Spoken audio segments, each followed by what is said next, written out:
తాకట్లో ఉన్న మీ బంగారాన్ని విడిపించి ఆ రోజు ఆన్లైన్ ధరకే మేము కొంటాం. Sharma gold company. ప్రస్తుతం తెలంగాణలో రాజకీయాలు కూడా ఎలా ఉన్నాయి? డోరు ఉన్నప్పుడు అప్పులు, రెడ్డి రాజు ఉన్నప్పుడు అప్పులే. ఈ తెలంగాణ ప్రజల పాలిట శాపం.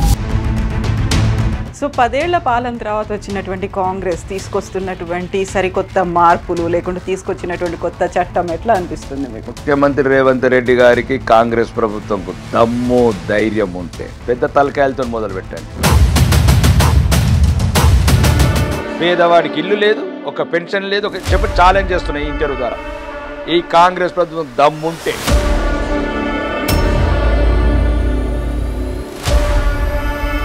ఏం చెప్పావు? భద్రాచలంలో బొమ్మ ఇల్లు చూపించుకుంటా. బొమ్మరి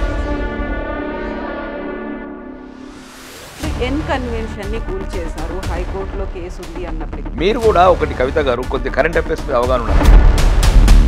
నాగార్జున ఎవరండి? అవినీతి పరుడు. 10 రూపాయలకు 50 రూపాయల గజం తీసుకున్న అన్నపూర్ణ స్టూడియో.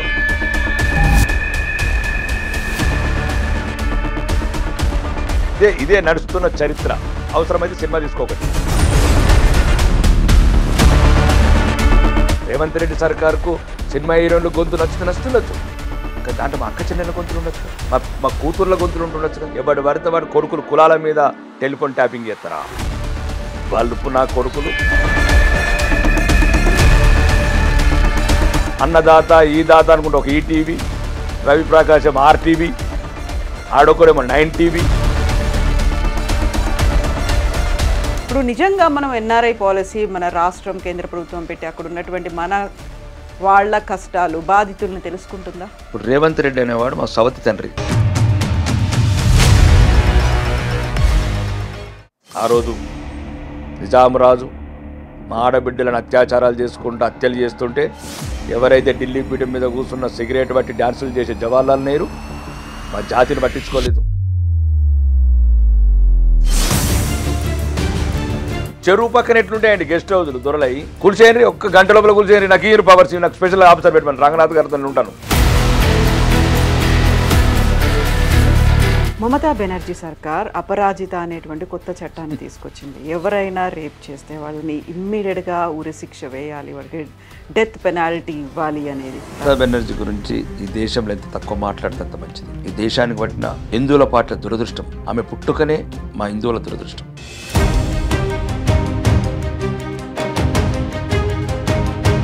600 రూపాయల నేత చీరగట్టి 6,000 కోట్ల స్కాములు చేసి, శారదా స్కాములు చేసి రాష్ట్రం.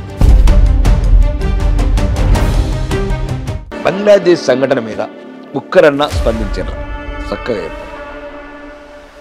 ఒక దుర్మార్గుడు జవహర్లాల్ నెహ్రూ వ్యక్తిగత స్వార్థం, ప్రధానమంత్రి కావాలని కలలు కానీ దేశాన్ని ముక్కలు చేసి ఈరోజు వాళ్ళు భారతదేశంలో ఉంటే 5 మినిట్కి అందరు ఆర్మీకి వేస్తారు.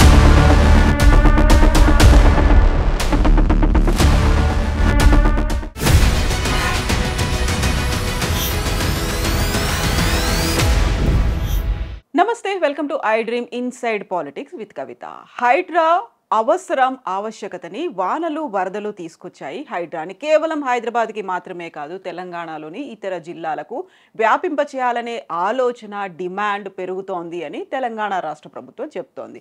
మరి హైడ్రా చేస్తున్న పనేంటి? దేని మీద ఫోకస్ పెట్టాల్సినటువంటి అవసరం ఉంది? మనతో పాటుగా ఉన్నారు రెడ్డి సాబ్, ఆర్మూర్ ఎమ్మెల్యే పైడి రాకేష్ రెడ్డి గారు. హలో సార్, నమస్తే, ఎలా ఉన్నారు? నమస్తే అండి కవిత, చాలా బాగున్నాను. చాలా బాగున్నారు. ప్రస్తుతం తెలంగాణలో రాజకీయాలు కూడా ఎలా ఉన్నాయి? ఏమున్నాయి రాజకీయాలు? రొటీనే అనిపిస్తున్నాయి. అసలు పెద్దగా ఏం లేదా? పెద్దగా ఏం లేదు. ఎక్కడి నుంచి అంటే ఇప్పుడు రాష్ట్ర ప్రభుత్వం ఏర్పడి 9 నెలలు అయింది. ఎటువంటి అభివృద్ధి లేకుండా రాష్ట్రం ముందుకు వెళ్తుంది. అదే రొటీన్. దూరం ఉన్నప్పుడు అప్పులు, రెడ్డి రాజు ఉన్నప్పుడు అప్పులే. ఈ తెలంగాణ ప్రజల పాలిట శాపం. అప్పులు తప్ప, అవినీతి తప్ప అభివృద్ధి కనుమరుగైపోయిన రాష్ట్రం ఇది.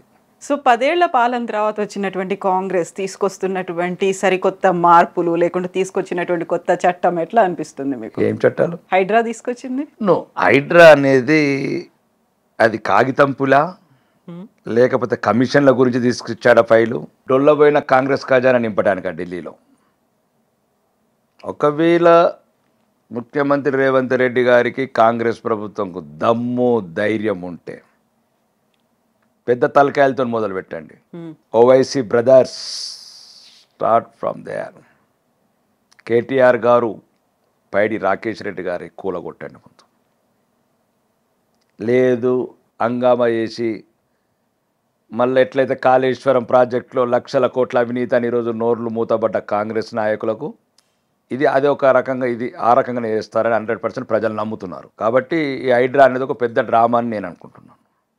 డ్రామా కాదు అనుకుంటే రేపు మొదలుపెట్టు ఫాతిమా కాలేజ్. దానికి ఒక మాట చెప్తున్నారు కదా, ఇప్పుడు ఫాతిమా కాలేజ్ అనేది విద్యా సంవత్సరం మధ్యలో విద్యార్థుల్ని ఎట్లా మారుస్తాము అనేటువంటి ఒక మాట, వాళ్ళకి ఆల్టర్నేట్స్ అనే చెప్పాము, వాళ్ళకి 6 నెలల పాటు ఒక నోటీసులు ఇచ్చాము అంటున్నారు. అంటే ఓకే, ఆ నోటీసులు పబ్లిక్ చేయమనండి. లేదు ఆల్టర్నేటివ్ మా అవసరం అనుకుంటే మేము బీజేపీ పార్టీ తరపు నుంచి ఆ 6 నెలల వరకు స్టూడెంట్స్కు ఆల్టర్నేటివ్ కాలేజ్ అరేంజ్ చేస్తాం, కూలగొట్టండి. అంతకన్నా మంచి సౌకర్యాలు ఉన్న కాలేజ్ అరేంజ్ చేస్తాం 6 months వరకు. ఎందుకని హైడ్రా అంటే ఓవైసీ లేకుంటే ఓవైసీని ఓవైసీ అని కాదు, నేను అనేది ఏంటంటే వాళ్ళు మాట్లాడే పదాలు మేము కూలగొట్టము రకరకాల కామెంట్స్ చేశారు.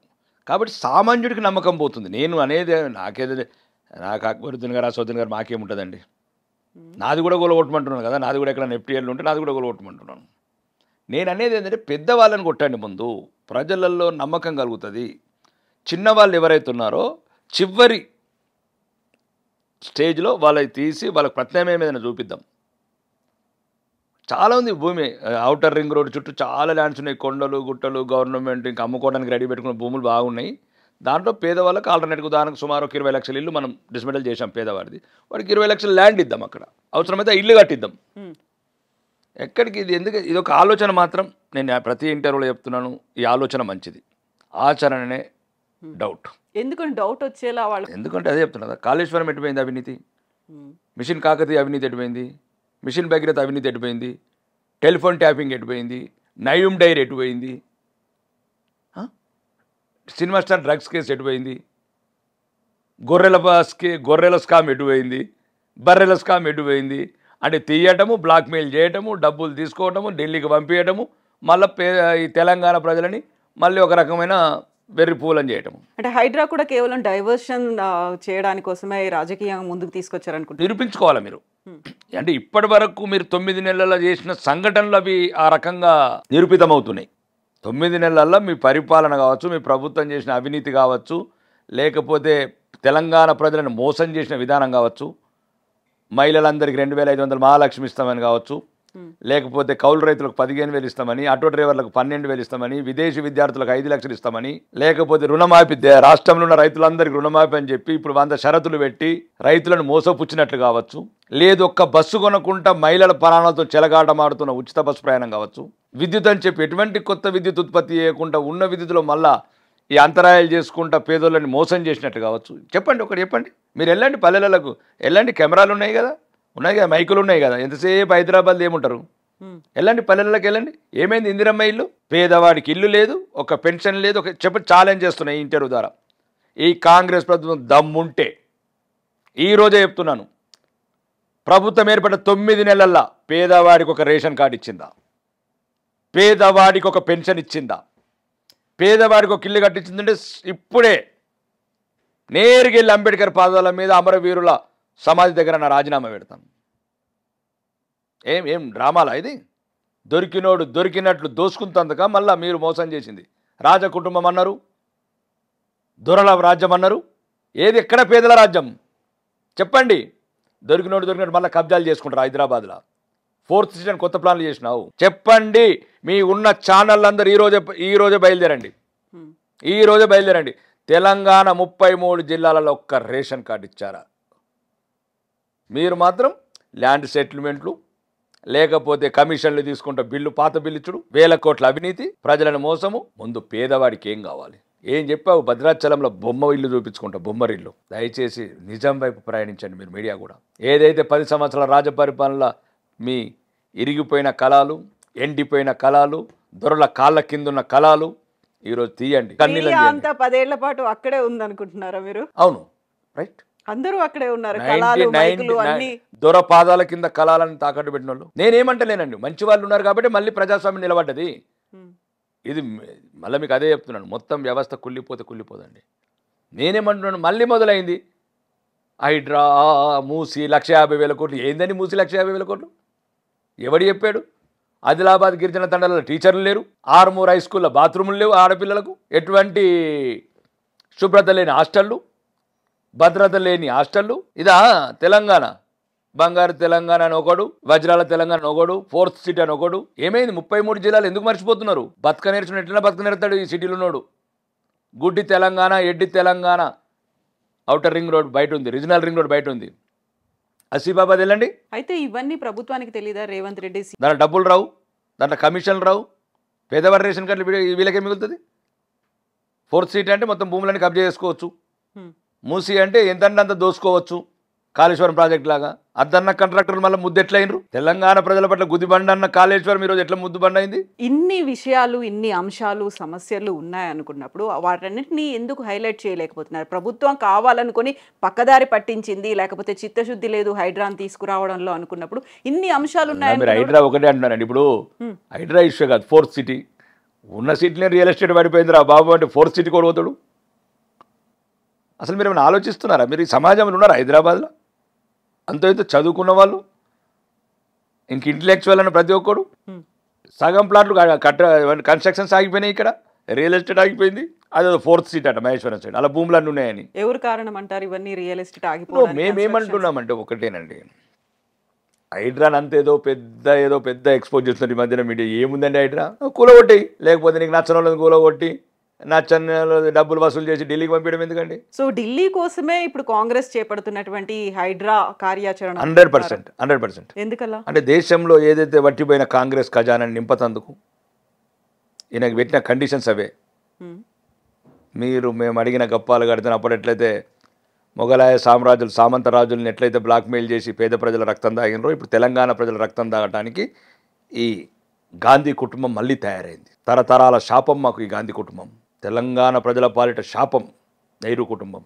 ఆ రోజు నిజాం రాజు మా ఆడబిడ్డలను అత్యాచారాలు చేసుకుంటూ హత్యలు చేస్తుంటే ఎవరైతే ఢిల్లీ పీఠం మీద కూర్చున్న సిగరెట్ బట్టి డ్యాన్సులు చేసే జవహర్లాల్ నెహ్రూ మా జాతిని పట్టించుకోలేదు. ఒకప్పుడు నక్సల్స్ ప్రభావిత ప్రాంతంలో పేదరికం వల్ల రోజుకొక బిడ్డలు యువకులు చచ్చిపోతే ఇందిరాగాంధీ పట్టించుకోలేదు. గాంధీలు హిందూ ద్రోహులైన దేశభక్తులు. ఎప్పుడు ఈ కాంగ్రెస్ అనేది ఈ దేశానికి పట్టిన అరిష్టం. ఇప్పుడు హైడ్రా వచ్చిన తర్వాత మన ప్రకృతిని, పర్యావరణాన్ని కాపాడుకుంటున్నాం, మన చెరువుల్ని కాపాడుకుంటే రేపటి పొద్దున భవిష్యత్తు మన నెక్స్ట్ జనరేషన్కి ఒక ప్రొటెక్షన్ ఉంటుంది. మీరు కేవలం హైడ్రా అంటే కూల్చివేతలని అనుకుంటున్నారు, హైడ్రా అంటే మీరు అంటే అందరికీ ఉన్నటువంటి. నేను క్లియర్గా చెప్పాను కవిత గారు, నిన్నటి ఇంటర్వ్యూలో కూడా మనం చెప్పాను, ఇది భాగ్యనగర వాసుల బంగారు భవిష్యత్తుకు ఒక మంచి స్కీమ్ అని చెప్పాను. That is a different issue.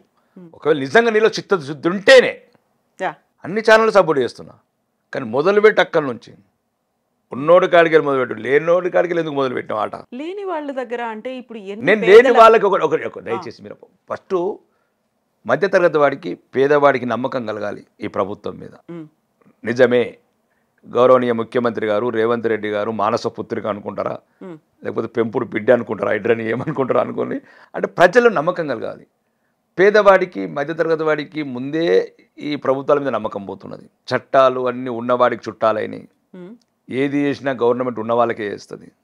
ఉన్నవాడికి అన్ని లొంగిపోతాయి అని ఒక భావనలో ఉన్న టైంలో మళ్ళీ ఈ హైడ్రాని మీరు అట్లనే ఉపయోగించకూడదు. ఇప్పుడు ఎన్ కన్వెన్షన్ని కూల్ చేశారు, హైకోర్టులో కేసు ఉంది అన్నప్పటికీ కూడా ఆ తర్వాత హైకోర్టులో కేసే లేదు, అది స్టే తెచ్చుకున్నారు. అక్కడ స్టే లేని స్టే దాని మీద కట్టడం. మీరు రంగనాథ్ గారి స్టేట్మెంట్ చూడండి. మీరు కూడా ఒకటి కవిత గారు కొద్దిగా కరెంట్ అఫైర్స్ మీద అవగాహన ఉండాలి. మీరు యాంకరింగ్ అయినంత మాత్రాన ఏదో అడిగినంత అంటే కుదరదు. నాగార్జున ఎవరండి? అవినీతి పరుడు. ఎక్కడండి 10 రూపాయలకు 50 రూపాయల గజం తీసుకున్న అన్నపూర్ణ స్టూడియో, అది పెద్ద కథలునే అలా చెప్పాలంటే ఎవడండి? పద్మలా studio, government land అమ్ముకున్నాడు Mahesh Babu, దొరికినోడు దొరికినట్లు. ఎక్కడండి రాఘవేందర్ రావు? దోసుకున్నారు మొత్తం మా తెలంగాణని. అయితే ఇవన్నీ ఇప్పుడు జరిగినవి కాదు కదా. ఏమేండి దోసుకుంటారా? ఎప్పుడు జరిగింది దోసుకుంటారా? 7 ఎకరాలు అంటే అట్లా కాదండి. 7 ఎకరాలు నాగార్జున ఎందుకు అవుతుంది? లీజ్కి ఇచ్చినాం, మేము పద్మలా స్టూడియోకి లీజ్కి ఇచ్చినాం. ఫోకస్ అనేది ఎవరు పెట్టాల్సి ఉండే అంటారా? అప్పుడు ఇక ఫోకస్ పెట్టినోడల్లా గిట్టనే చీకట్లో మళ్ళీ కలగటము, చీకట్లో సెటిల్మెంట్లు చేసుకోవడం, మళ్ళీ ఉదయం అయితే అందరూ బాయ్ బాయ్. ఇదే నడుస్తున్న చరిత్ర. అవసరమైతే సినిమా తీసుకోకటి. నీకు ఇప్పుడు యాంకరింగ్ అయిపోతే నడుస్తున్న చరిత్ర అని ఇట్లాంటి ద్రోవుల గురించి, ఇట్లాంటి దుర్మార్గమైన రాజకీయ నాయకుల గురించి చూడండి మీరు. ఇప్పుడు రాఘవేంద్రరావు గారిది అది ఏం కట్టాడు అక్కడ థియేటరు, దాని మీద ఇప్పుడున్న మాజీ మంత్రి తన్నీర్ హరీష్ రావు గారు కేసు వేశాడు. మళ్ళీ ఎన్ని సూట్ కేసులు వచ్చినాయో ఆ కేసు మర్చిపోయాడు. పద్మలా స్టూడియో మీద కేసు వేసిండ్రు. ప్రతి ఒక్కడు తెలంగాణ ప్రజల అమాయకత్వాన్ని వాడుకోవటం, దోసుకోవటం, రాజకీయ పదవులు పొందటం, కోట్లాది అవినీతి చేసుకుంటా హైదరాబాద్లో ఆస్తులు సంపాదించుకోవడం, సరిపోకపోతే విదేశీ బ్యాంకులకు పంపించడం. ఇప్పుడు వట్టిపోయిన కాంగ్రెస్ కోసమే ఇక్కడ నుంచి పంపిస్తున్నారు అనుకున్నప్పుడు మీ దగ్గర ప్రూఫ్స్ అవి ఏమైనా ఉన్నాయా? వీళ్ళని ఇంత బెదిరించారు, నోటీసులు ఇచ్చేసి వాళ్ళ నుంచి డబ్బులు గుంజుకుంటున్నారు అనేది? చాలా మంది బిల్డర్లు వచ్చి మాకు కూడా చెప్తున్నారు 50 రూపాయలకి ఎస్ఎఫ్టీ అడుగుతున్నారని. ఏ ఏరియాలో 50 రూపాయలకి ఎస్ఎఫ్టీ? చిన్న ఉదాహరణ చెప్తే అవినీతి ఎట్లుంటుంది అంటే మీకు ఒక ఊహ తెలుతుంది. మేము వచ్చినప్పుడు 10 సంవత్సరాల కింద కోకాపేటలో 12 అంతస్తుల వరకే పర్మిషన్. ఈరోజు 40 అంతస్తు 50 అంతస్తులు. ఎట్లా ఇచ్చారు 50 అంతస్తులు? ఎవరు పడితే వాడు ఎట్లా పెంచుతారు? రోడ్లు వెడల్పోయినాయా, డ్రైనేజ్ వెడల్పోయిందా, పవర్ లైన్స్ పెద్ద అయినాయా, లేకపోతే ఇంత హైట్లో ఇచ్చినప్పుడు అక్కడ ఉండే జనాలకు మీలాంటి వాళ్ళకు కష్టపడి రూపాయి జమ చేసి ఒక ఫ్లాట్ కొనుక్కుంటావు. రేపద్దా నువ్వు ఇక్కడ ఉండద్దా? నీ పిల్లలు నీ ఫ్యామిలీ సేఫ్ ఉండద్దా? ఇప్పుడే రోడ్లు క్రాస్ చేయలేకుంటున్నాము. ఉన్న 200 ఫీట్ల రోడ్డు 150 ఫీట్లు చేశారు. ఇదా లంచగొండి ప్రభుత్వాలు? ఎలా పెరుగుతుంది? 12 అంతస్తుల నుంచి 20 చేశారు, 20 నుంచి 28 చేశారు, 28 నుంచి 30 చేశారు, 30 నుంచి ఎందుకు ఇస్తున్నారు మీరు ఇంత హైటు? చుట్టుపక్కల సముద్రం ఉంది, ఎట్లా ఇది ఐలాండా? బట్ ఇదే కోకాపేట ఎకరానికి 100 కోట్లు అమ్ముడు పోయింది, రికార్డు సృష్టించింది అని మనం గతంలో గొప్పగా చెప్పుకున్నాం. నేను ఏమంటే ఒక్కటండి, డబ్బుతోనే కొలుస్తున్నారు మీరు, మళ్ళీ మర్చిపోతున్నారు. ప్రజలకు ఏం కావాలా? ఇప్పుడు ఇంత జనాలు పెరిగిన తర్వాత వాళ్ళకి కావాల్సిన రోడ్ సౌకర్యం ఎక్కడుంది, వాళ్ళకి కావాల్సిన డ్రైనేజ్ సౌకర్యం ఎక్కడుంది, వాళ్ళకి కావాల్సిన ఎలక్ట్రిసిటీ సౌకర్యం ఎక్కడుంది, వాళ్ళకి కావాల్సిన ఎంటర్టైన్మెంట్ అంటే open places, parks, fresh air ఎక్కడున్నదండి? ఎక్కడున్నా చెప్పండి. అంతా పిచ్చోళ్ళు అయిపోయినరు. చెప్పండి, మీరు చెప్పండి. ఎట్లా రోడ్ అన్నా పెరగాల? 12 అంతస్తుల నుంచి 40 అంతస్తులు పెంచినప్పుడు రోడ్ అయితే వెడల్పు కావాలా లేదా? అవునా, క్రౌడ్ అనేది పెరుగుతుంది కదా. చూడండి, బయటికి వెళ్ళంగానే శ్రీనివాస టవర్స్ అని ఒక్కడు, రాత్రి అయితే మేము ఇంతకుముందు యువరాజును కలిసేవాళ్ళు, ఇప్పుడేమో ఈ సీఎం గారు బ్రదర్స్ని కలుస్తారు. ప్రతి ఒక్కడికి అది ఏందో ఏమో, ఇది రాజ్యం ఏందో, ఉన్నవాడి రాజ్యము. ఇక నేను అందు గురించి అంటే మీరు ఉన్నోడు ఎట్లా దోసుకొని రాబోయే, ఇది మారేది కాదు, పోయేది కాదు. ఇంకా మారుమూల పల్లెలు ఉన్న గిరిజనులకు, ఎస్సీ ఎస్టీ బిడ్డని మొన్న అడిగింది అసెంబ్లీలో. అదే ఎవరు ఉంటారండి హాస్టల్లో? కూలిపోతాయి హాస్టల్లో. ప్రైమరీ హెల్త్ సెంటర్స్ ఎక్కడ ఉన్నాయా? చెప్పండి, రండి నాతో, నేను చూపిస్తాను, నా కాన్షియస్లో చూపిస్తా.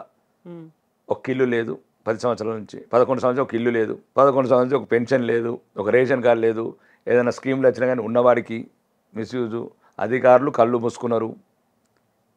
ఇక రకరకాలు చెప్పాలంటే ఇంకా 100. కాబట్టి హైడ్రా హైడ్రా హైడ్రా హైడ్రా హైడ్రా హైడ్రా ఏందని మొన్నటి దాకానేమో ఆ సినిమా హీరోయిన్ గొంతున్నది, ఈ టెలిఫోన్ ట్యాపింగ్లో ఈ సినిమా హీరోయిన్ గొంతున్నది. ఏమైంది? సినిమా హీరోయిన్ గొంతులు ఉంటారు ఎట్లా? కాంగ్రెస్లో ఉన్న పెద్దలందరూ ఎందుకు బహిర్గతపరచలేరు? ఒక ప్రజాస్వామ్య దేశంలో ప్రైవేట్ లైఫ్కు మీరు ఒక సొంత భార్య భర్తలే మాట్లాడడానికి భయపడిన ఒక టెలిఫోన్ ట్యాపింగ్ ఎందుకు బహిర్గతం చేస్తలేరు? ఎన్ని వేల కోట్లు తీసుకున్నారు అంటున్న వాళ్ళకి. రేవంత్ రెడ్డి సర్కారుకు సినిమా హీరోయిన్ల గొంతు నచ్చుతుండొచ్చు, కానీ దాంట్లో మా అక్క చెల్లెల గొంతులు ఉండొచ్చు కదా, మా కూతుర్ల గొంతులు ఉంటుండొచ్చు కదా. మా భవిష్యత్తులో మా ఆడబిడ్డను కాపాడుకోవాలి కదా మేము ఇట్లాంటి దుర్మార్గుల పాలిట. ఎవడు పడితే వాడు కొడుకులు కులాల మీద టెలిఫోన్ ట్యాపింగ్ చేస్తారా? బల్పు నా కొడుకులు ఒక్కడు మాట్లాడాడు తెలంగాణలో. ఏంటండి టెలిఫోన్ ట్యాపింగ్ అంటే? చిన్నపిల్లలు ఆట అనుకుంటారు ఎట్లనా? బహిరంగంగా ఉరిదీయాలని ఎవడెవడైతే ఇన్వాల్వ్మెంట్ ఉన్నాడో చాతగాని దద్దమ్మలు, వాడెవడు విదేశాలకు పారిపోయినాడ. ఎవడబ్బా సొమ్మురా? ఎన్ని లక్షల మంది ఆడబిడ్డల మీరు సంసారాలు పాడు చేస్తారు? అడగారా? ఇది అడగారా మీడియాలు? అడగారా మీడియా ఛానళ్ళు? మా ఓం రామేశ్వరరావు, మా జూమ్ ఓం రామేశ్వరరావులు అంతా ఎటుపోయినరు? అన్నదాత ఈ దాత అనుకుంటే ఒక ఈటీవీ, రవిప్రకాశం ఆర్టీవీ, ఆడొకడేమో 9 టీవీ, ఒక టీవీ5 కమ్మ, ఒకటి రెడ్డి పెట్టుకున్నారు ఛానళ్ళన్నీ. కొన్ని లక్షలాది మంది వ్యక్తిగత అండి, అది వ్యక్తిగత గోప్యత, ఫ్రీడమ్ ఆఫ్ లైఫ్. అది ప్రపంచంలోనే జరగకూడని నేరం, అది తెలంగాణలో జరిగింది. ఎటువైనా రేవంత్ రెడ్డి గారు, గౌరవనీయ ముఖ్యమంత్రి గారు, ఎన్ని రోజులు ఉండదో తెలియదు ముఖ్యమంత్రి గారు. ఎందుకని వీటన్నిటిని ఇలా పక్కదారి పట్టిస్తున్నారు? లేకుంటే అది రాజకీయ నాయకుల లక్షణం. అలా అయితేనే రాజకీయాలు, అలా అయితేనే భవిష్యత్తు అనుకుంటున్నారా? నేనేది అనుకుంటలేను. అందు గురించి ఇంత బహిరంగంగా మాట్లాడుతున్నా, ఎంత ఓపెన్గా మాట్లాడుతున్నా. నాది పోయేదేమి లేదు, పోరాడితే బానిస సంఖ్యలే తప్ప. నేనేం మాట్లాడినా కవిత గారు? ఆడబిడ్డల శీలాల గురించి మాట్లాడినా. టెలిఫోన్ ట్యాపింగ్ అన్నప్పుడు మీరే చూశారు కదా, ఆ రావు ఈ రావు, ఇక పేర్లు చెప్పడం మళ్ళీ ఆడబిడ్డ ఇబ్బందికరంగా ఉంటుంది. సోషల్ మీడియాలో ఎంత ఘోరంగా రాశారు. అయితే ఇప్పుడు జరగాల్సిన పోరాటాలన్నీ జరుగుతున్నాయంటారా? ఇప్పుడు పోరాటాలు జరుగుతలేవు, ఆరాటాలు జరుగుతలేవు. ఓడి దాడికి స్వార్థపరుడు అయిపోయాడు. మనుషులే ముందు స్వార్థపరలేరు, ముఖ్యంగా మీడియా ఎక్కువ స్వార్థపరలేరు. రాజకీయ నాయకులు మీలాంటి ఎమ్మెల్యేలు గతంలో 4 ఉన్నటువంటి బీజేపీ ఎమ్మెల్యేలు ఇప్పుడు 8 మంది అయిన తర్వాత మీ వాయిస్ డబుల్ అయిన తర్వాత ఇప్పుడు ఇవన్నీ గురించి మాట్లాడి క్వశ్చన్ చేసేటువంటి ఒక ఫోర్స్ పవర్ అనేది బీజేపీ దగ్గర కూడా ఉంది కాబట్టి అడుగుతున్నాం. శక్తి ఎంతవరకు ఉంటుంది అంతవరకు ఉంటుందండి. ఆ శక్తిని మించి కూడా తీసుకొని మేము నిగ్గదీస్తున్నాం ప్రభుత్వాన్ని. నేను అనేది ఏంటంటే మీరు అడిగే ప్రశ్నలలో ఒక డొల్లతనం ఉంది. హైడ్రా అనేది పెద్ద ఐపీ వేయకుండ్రి.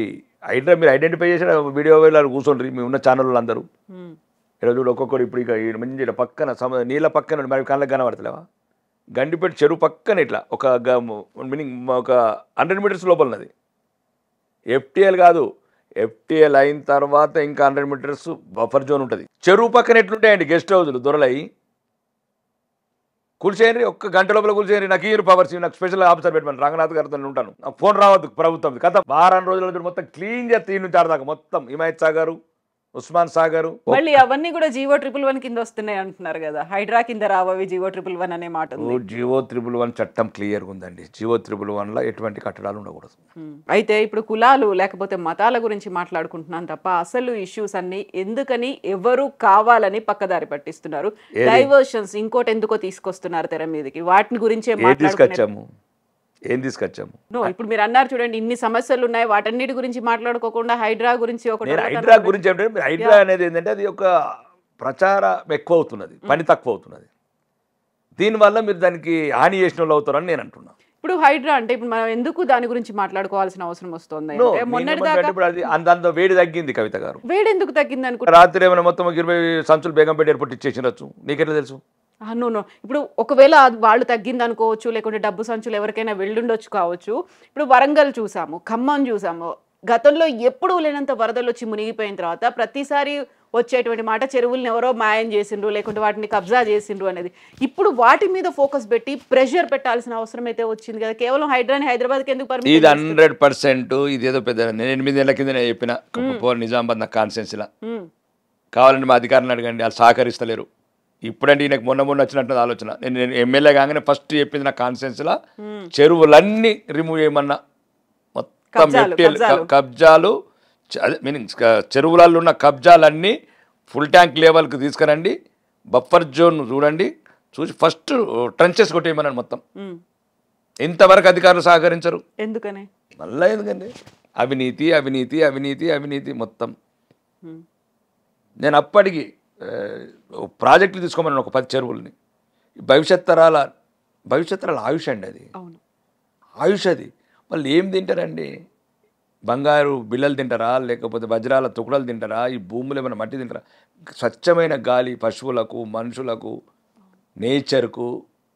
నేను 8 ఏళ్ళ నుంచే మొత్తుకుంటున్నాను నా కాన్స్టిట్యున్సీలా. ఇంకా ఇవన్నీ ఇప్పుడు మీరు హైడ్రా అనేది ఏంటంటే ఇల్లు వచ్చేసినాయి, మేడలు వచ్చేసినాయి కాబట్టి ఇబ్బంది అవుతున్నది. ఇంకా అక్కడ రాలేదు. ఖాళీ పెత్తందారులు కొంతమంది అంతా భూములు కబ్జా చేసుకున్నారు. బలం ఉన్నోడు, కండ బలం ఉన్నోడు, గుండె బలం ఉన్నోడు కొడుకులు ఒక్కొక్కటి చెరబట్టిండు చెరువుల్ని. ఇంతవరకు అధికారులు సహకరించారు. నేను చెప్తే ఇరిగేషన్ వాళ్ళకి చెప్పాను, రెవెన్యూ వాళ్ళకి చెప్పాను. ఇప్పుడు కాదు చెప్పింది, 6 నెలల క్రితం చెప్పాను. ఇంకా హైడ్రా అయితే మొన్న పుట్టింది బిడ్డ. ఇప్పుడు ఇంకా మీకు మోర్ వాయిస్ వచ్చింది కదా, పవర్ఫుల్ వాయిస్ వచ్చింది. ఎందుకంటే ఖమ్మంని వరంగల్ని చూసిన తర్వాత నిజామాబాద్ కూడా అట్లనే కావాలనుకుంటున్నారా అని చెప్పడానికి. నేను ఒక్కటి మాత్రం చెప్తున్నాను కవిత గారు, ఇది భవిష్యత్తు తరాలకు ఒక వరం. ఇది మాత్రం నేను కరాఖండిగా చెప్పగలుగుతాను వ్యక్తిగతంగా. కానీ ఇంప్లిమెంటేషన్ ఇస్ ఇంపార్టెంట్. ఇంప్లిమెంటేషన్ ఎలా చేస్తారు అనేది చూడాలి. ఇక మనం దీన్ని ఇంకెన్ని రైతు రుణమాఫీ లాగా ఇంకెన్ని కండిషన్స్ పెట్టుకుంటే ఏమేమి చేస్తారు. ఇప్పుడే కొద్దిగా వేడి తగ్గింది. రైతు రుణమాఫీ లాగా దాంట్లో ఏదో మళ్ళీ 50,000 కోట్లని లాస్ట్కు 10,000 కోట్లకి ఎట్లా తీసుకొచ్చారో, షరతులు లేని రుణమాఫీ వచ్చి 1000 షరతులకు పోయింది. ఇది కూడా హైడ్రాలు ఇంకెన్ని షరతులు ఇంప్లిమెంట్ చేస్తారని నా బాధ. ఇది కాలం నిర్ణయించాలా, భవిష్యత్తులో మనం చూడాలి. స్కీమ్ మాత్రం మంచిది, కానీ స్లో అయిందంటే మాకున్న ఎవరికైనా సరే డబ్బు సంచులు అన్ని ఇవన్నిటికి ఉదాహరణ చెప్పాను. కాళేశ్వరం 1,00,000 కోట్ల స్కామ్ అన్నారు. ముఖ్యమంత్రి గారు అన్నారు ఆ రాజకుటుంబంకు 2 బెడ్రూమ్ల. ఇప్పుడు మాజీ ముఖ్యమంత్రికి చెర్లపల్లి జైల్లో డబుల్ బెడ్రూమ్ కట్టిస్తాడు. ఇప్పుడున్న ముఖ్యమంత్రి అన్నారా లేరా? ఉత్తమ్ కుమార్ రెడ్డి గారు ఇరిగేషన్ మంత్రి గారు ఏదో పెద్ద రివ్యూ చేసేసి దేంట్లోకి పనికిరాదు 93,000 కోట్లు తెలంగాణ ప్రజల గుదిబండి అన్నాడు. ఎక్కడికి వెళ్ళారు వీళ్ళందరూ? ఇప్పుడు మళ్ళీ నిండుగా నీళ్లతో కలకళ్ళాడుతోంది కదా కాళేశ్వరం, ఎక్కడ కొట్టుకుపోలేదు, ఎక్కడ డ్యామేజ్ జరగలేదు, మేము ముందు నుంచి చెప్పింది అదే అని బీఆర్ఎస్ గవర్నమెంట్ అవినీతి చెప్తుంది. ఇంపార్టెంట్ అండి. 31,000 కోట్లది 93,000 కోట్లు ఎట్లయింది? ఉమ్. మీరు గమనిస్తలేరు తెలంగాణ ప్రజల రక్త మాంసాలు. ఇప్పుడు మొన్న కూడా కొడంగల్ నారాయణపూర్ ఎత్తిపోతల పథకం విత్ ఇన్ 15 రోజుల్లో 500 కోట్లు పెరిగింది. ఎట్లా పెరుగుతుందండి 500 కోట్లు ఎస్టిమేషన్స్? దొరికినోడు దొరికినంత అదే మెగా కృష్ణరెడ్డి మళ్ళీ ముద్ద అయిపోయింది అద్దన్న కాంట్రాక్టర్. ఇవన్నీ ఇదంతా ఒక వ్యవస్థలా మనం మార్చలేము. మేము మామూలు వ్యక్తులం. కాంట్రాక్టర్ మీరు వ్యవస్థ మామూలు వ్యక్తులు కాదు కదా, మీ వెనకాల కేంద్ర ప్రభుత్వం ఉంది, 3వసారి మోదీ సర్కార్ వచ్చింది. ఫెడరల్ స్టేట్స్లో ఒకటి ఉంటుందండి. ఫెడరల్ స్టేట్స్లో ఏ రాష్ట్రానికి ఉండే అధికారాలు ఆ రాష్ట్రానికి ఉంటాయి. ప్రతిదీ కూడా అంబేద్కర్ గారు కొద్దిగా ఒక మహత్తరమైన గ్రంథాన్ని ఆయన నాయకత్వంలో రాశారు మేధావులు. ఈ దేశం ఎప్పటికి బలంగా ఉండాలని. సెంట్రల్కి ఎంతవరకు ఉండాలో అంతవరకు ఇచ్చారు పవర్స్. లేకపోతే వెస్ట్ బెంగాల్లో అంతా హిందువుల మీద అంతగానో మగాయితీలు ఎట్లవుతాయి? చాలా మౌనంగా ఉండవలసి వస్తుంది రాజ్యాంగం పరిమితుల దృష్ట్యా. కశ్మీర్లో హిందువులని రంపాల మీద కోస్తుంటే తట్టుకున్నాం కదా ఈ దేశంలో. ఆడబిడ్డలను రంపాల మీద కోసిన రాష్ట్రం జమ్మూ కాశ్మీర్. తట్టుకోవాల్సి వస్తున్నది. హిందువులకు ఎక్కడెక్కడైతే అవమానాలు జరుగుతున్నాయి, ఎక్కడెక్కడ హత్యలు అత్యాచారాలు జరుగుతున్నాయి. సందేశ్ ఖలీలు అందమైన హిందూ అమ్మాయిల్ని ముస్లింల పడకల మీద తీసుకుపోవడం. కశ్మీర్ లాంటి ఒకప్పుడు ముస్లిం అనే కుటుంబం లేని 13th సెంచరీలో ఈరోజు హిందువులు లేకుండా చేసిన రాష్ట్రం. ఇవన్నీ మేము చరిత్రలో ఒక భాగం అయిపోయినాం. ఇవన్నీ ఉంటాయి. రాజ్యాంగంలో కొన్ని పరిమితులు ఉంటాయి, రాష్ట్రాలకు కొన్ని అధికారాలు ఉంటాయి. దాన్ని బట్టి కేంద్ర ప్రభుత్వమైన తన పరిమితులను లోబడే పరిపాలన చేయాల్సి వస్తుంది. ఇప్పుడు కోల్కతా గురించి చెప్పారు కాబట్టి వెస్ట్ బెంగాల్ గురించి, కోల్కతాలో మెడికో అమ్మాయి. సో మమతా బెనర్జీ సర్కార్ అపరాజిత అనేటువంటి కొత్త చట్టాన్ని తీసుకొచ్చింది. ఎవరైనా రేప్ చేస్తే వాళ్ళని ఇమ్మీడియట్గా ఉరిశిక్ష వేయాలి, వాళ్ళకి డెత్ పెనాల్టీ ఇవ్వాలి అనేది. కేంద్ర ప్రభుత్వమే సహకరించట్లేదు. మేము చేసిన వాటిని అమెండ్మెంట్స్ లేకుండా మేము తీసుకొచ్చిన మమతా బెనర్జీ గురించి ఈ దేశంలో ఎంత తక్కువ మాట్లాడితే అంత మంచిది. ఈ దేశానికి పట్టిన హిందువుల పార్టీల దురదృష్టం. ఆమె పుట్టుకనే మా హిందువుల దురదృష్టం. ఆమె మమతా బెనర్జీ కాదు, అలియాస్ ముంతాజ్ బేగం. లక్షలాది హిందువులని సర్వనాశనం చేసిన ఆ మహిళ, వేలాది మందిని మహిళలను మానభంగాలు చేస్తే చల్లం లేని ఆ మహిళ, భర్తల ముందే భార్యలను మానభంగాలు చేస్తే చర్యలు తీసుకునే ఆ మహిళ చరిత్ర సాక్ష్యం. ఆమె పుట్టుకనే హిందువుల కర్మ. ఇదే నా అభిప్రాయం. కాబట్టి ఆమె గురించి ఎంత తక్కువ మాట్లాడితే అంత మంచిది. దేవుడు అనేవాడే నిర్ణయించాలంతే. వెస్ట్ బెంగాల్లో పరిస్థితి ఇప్పుడు ఏం జరగాలంటారు అక్కడ? దేవుడు నిర్ణయించాల్సిన విషయాలు ఉంటాయి. కొన్ని మనుషులు నిర్ణయించాలి, కానీ దేవుడు నిర్ణయించాల్సిన పరిస్థితి. పాపి చిరాయి శుభవ అన్నప్పుడు మా జాతిని అన్యాయంగా అవహేళన చేస్తున్నది ఆమె. జై శ్రీరామ్ అంటే కూడా సహించలేకపోతుంది. దుర్గా పూజల్లో పాల్గొంటారు కదా ఇప్పుడు, దసరా సెలబ్రేషన్. అవి అద్దండి. అవన్నీ 600 రూపాయల నేత చీర కట్టి 6,000 కోట్ల స్కాములు చేసి, శారదా స్కాములు చేసే రాష్ట్రం అది. వద్దు. దానికి పరిష్కారం దేవుడు అంతే. హిందువులు గౌరవంగా బతకాలంటే ఆ దేవుడే కరుణించాలా. ఆ దుర్గా శక్తి, ఆ మాతని మమ్మల్ని కరుణించాలి. వెస్ట్ బెంగాల్లో ఈ ముంతాజ్ బేగం ఉన్నట్లయితే మాకు న్యాయం జరగదు అక్కడ హిందువులకు. సో ఈసారి గట్టిగా పోటీ పడుతుంది, నిలబడుతుందా? ప్రజాస్వామ్యంలో పోరాటం ఉంటుంది. నెంబర్ గేమ్స్ చేంజ్ తగ్గుతాయి, పెరుగుతుంది, డిఫరెంట్ గేమ్. బట్ మా జాతి గురించి, మా ధర్మం గురించి, మా దేశం గురించి నిరంతరం పోరాడతాం. మాకున్నదే ఒక దేశం. మాకు ముస్లిమ్స్ లాగా 57 దేశాలు, క్రిస్టియన్స్ లాగా 120 దేశాలు. నిరంతరం తరతరాలుగా ఎన్ని తరాలండి, ఎన్ని తరాలు ఏడ్చాము. అటు బాబర్ గాడత్తి ఏడ్చాము, గోరిగాడత్తి ఏడ్చాము, హుమాయూన్ అత్తి ఏడ్చాము, అక్బర్ అత్తి ఏడ్చాము. ఎవరు వదిలారు మమ్మల్ని? ఎవడు వదిలాడు మమ్మల్ని? మా ఆడబిడ్డలని మానభంగాలు కావచ్చు, జోహార్ లాంటి వేలాది మంది, పద్మిని రాణి లాంటి వాళ్ళు, చిత్తూరు గర్ల అగ్ని ప్రవేశం కావచ్చు, వేలాది మహిళలు, ఖిల్జీ అనేవాడికి చరిత్ర చెప్పుతున్నా ఇంకా హిందువులు వారలేకపోతున్నారు. ఇది ఇంకంతే. చరిత్ర చదివి కూడా మారలేకపోతున్నారు. ఇప్పటికీ గట్టిగా నిలబడ్డాము. ఎన్ని అటాక్స్ ఏం జరిగినప్పటికి కూడా, ఎన్ని దండయాత్రలు చేసినప్పటికి కూడా. అంటే ఎప్పుడు చస్తూనే ఉందామా? గట్టిగా నిలబడ్డామంటే ఎప్పుడు మనం సమర్థించుకోవడం అవుతున్నది. అసలు ఆ దండయాత్రలు మనమే దండయాత్రలు చేస్తే అది మన సంస్కృతిలో లేదని చెప్పుకుంటాం కదా మనం. అట్లేం లేదే. ఇజ్రాయెల్ చూడండి, 18 దేశాలను గడగడలాడిస్తున్నది. ఏదో ఒక రోజు ఇది జరగాల్సిందే. హిందూ జాతి మేలుకొనాలా. తెలుగుని చంపకుండా నువ్వు చావకుంటుండాలి. దానికి బంగ్లాదేశ్ సంఘటనలు మన కళ్ళ ముందు కనబడుతున్నాయి. 140 మంది మానభంగం చేస్తారండి ఆడబిడ్డలు. ఏం చేశారు ఆ బిడ్డలు? వాళ్ళు హిందుగా పుట్టడమే నేరమా? హిందువులో మళ్ళీ మైలాగా పుట్టడం నేరమా? మగవాళ్ళని మర్మంగాలు చూసుకుంటగా చంపుతారా? వేలాది మంది వీడియోలు తీస్తారు. అంత పగన ఈ జాతి మీద. ఏం చేశామంటే ప్రేమగల నేల, ప్రేమగల జాతి. 3 కోట్ల నుండి 30 కోట్లు అయినరు. అందుకేనా గతంలో మీరు హిందువులు ప్రతి ఒక్క జంట 9 మంది పిల్లల్ని కనాలి అని ఒక పిలుపునిచ్చారు. బహిరంగంగా చెప్తున్నాం. ప్రత్యేకంగా కొన్ని గుండెనే కనాలంటున్నారు. రౌడీని డైరెక్ట్ ఎట్లా ఆడుతాం? ఎదుటి వికట్టాహాసం చేస్తున్నాడు. మనకేమైంది? రేకుల డబ్బలలో ఉంటుండే 11 మందిని కంటే అంతో ఇంత ఇల్లున్నాయి, ఇంత భూములు ఉన్నాయి, మీకేమైంది? వాడు ఏం లేని వాడు పండ్లమ్మి అన్నం పెడుతున్నాడు 11 మందికి. మీరు ఉన్న వాళ్ళకి ఈ అన్నం పెట్టలేరా? పిచ్చి పిచ్చి మధ్యాహ్నం సన్నాసులు అంటున్నారు. ఇద్దరిని సాగలేకపోతే సన్నాస 2 కూడా పోతారని నేను అంటున్నా. బంగ్లాదేశ్లో ఉరితాడులు ఎలా అరదిస్తున్నారు కదా బహిరంగంగా, మరి ఆ 2 ఉరితాడు వేసుకుని ఎటు పోతారని నేను అంటున్నా. సాకలేమా? ఏమి లేనోడు 12 మందికి అన్నం పెడుతుంటే, పాతింప సాపానం వాళ్ళ దుకాణాలు పెట్టుకున్న వాళ్ళు 12 మందికి అన్నం పెడుతుంటే నీకేమైందయ్యా బాబు? లేదా ఇంతకుముందు మన తాత ముత్తాతలు కనలేదా, పెంచలేదా? ఏం లేని రోజే. కాబట్టి హిందువులు మారాలి దయచేసి. నేనేమంటున్నానంటే కాలంతో పాటు మారాలి. ఇప్పుడు స్మార్ట్ ఫోన్ వాడుతున్నాం, ఏసీలు పెట్టుకుంటున్నాం, ఎండ ఎక్కువైందని. కార్లు పెద్ద అయినా రోడ్లు మంచిగా వేసుకుంటున్నాం, రోడ్లు మంచిగా కార్లు మంచిగా కొనుక్కుంటున్నాం. అంటే జీవితంలో వచ్చిన మార్పులల్లా ఇదొక మార్పు. హిందూ జాతికి ప్రమాదం పొంచి ఉంది. హిందువులు తమ మరణ శాసనం వాళ్ళే రాసుకుంటున్నారు. హిందూ జాతి వెలగాల, నిలబడాలంటే ఇంకా ఎదుటోడు ఏ రకమైన గేమ్ ఆడతాడో నువ్వు ఆ రకం గేమ్ ఆడు. నేను చెప్పాను కదా ఇంటర్వ్యూలో, కత్తి పడితే కత్తి, తుపాకీ పడితే తుపాకీ, పూలారం పడితే పూలారం, బాయి బోలతో బాయి, బామ్మర్ది బోలతో బామ్మర్ది. సబ్ కుచ్ తయారు रहना, सबके लिए తయారు रहना. దాంట్లో ఇప్పుడు నేను ఎక్కడ కూడా ఇతర మతస్థులను ఏమంటలేను. వాళ్ళ దాంట్లో ఐక్యత ఉంది, మన దాంట్లో ఐక్యత లేదు. రాకేష్ రెడ్డి గారి వాదనేనా, అభిప్రాయమేనా? నా అభిప్రాయం అది. నా అభిప్రాయం. వీలైతే కూడా నేను ప్రధానమంత్రి గారు కూడా చెప్తాను, ఆలోచనలు ఎవరికి రావద్దని. కొత్త ఇప్పుడు హైడ్రా లాంటి ఆలోచనలు రేవంత్ రెడ్డికి వచ్చినప్పుడు నా జాతిని కాబట్టి నాకు వచ్చింది ఆలోచన. నీకొకటి వస్తుంది ఆలోచన, నువ్వు కూడా చెప్పచ్చు ఏదైనా ఆలోచన వస్తే. అంటే నీ దేశానికి సంబంధించి, మతానికి సంబంధించి, లేదు నీ కుటుంబానికి సంబంధించి, లేకపోతే పేద ప్రజల గురించి ఆలోచనలు రావచ్చు. నాకు నా జాతి అవును ఎలానండి, ఆడు 11 మందితో క్రికెట్ ఆడుతూ ఇద్దరితో ఎట్లా ఆడుతావు క్రికెట్? ఎలా ఆడుతావు చెప్పు కదా? కత్తులతోని వాడు కరవాలని చేస్తుంటే, కత్తులతోని సయ్యాటలు ఆడుతుంటే నువ్వు ఎట్లా ఆడుతావు? ఇంట్లోకి వచ్చి చంపుతున్నారు. మీకెంతమంది పిల్లలు? నాకు 3. అంటే అదే చెప్తున్నాను, మాకు అవగాహన వచ్చే వరకు లేట్ అయింది. ఇప్పుడు కందామంటే వయసు అయింది. ఇప్పుడు లేకపోతే పవన్ కళ్యాణ్ లాగా మళ్ళీ ఇవన్నీ చేయవలసి వస్తుంది. ఇప్పుడు చేయలేము.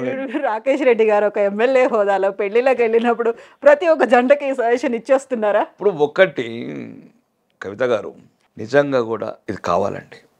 ఇంకా అది యూనిఫామ్ సివిల్ కోడ్ రానివ్వరు వీళ్ళు. దేశ ద్రోహులు, జాతి ద్రోహులు ఎక్కువైపోయారు.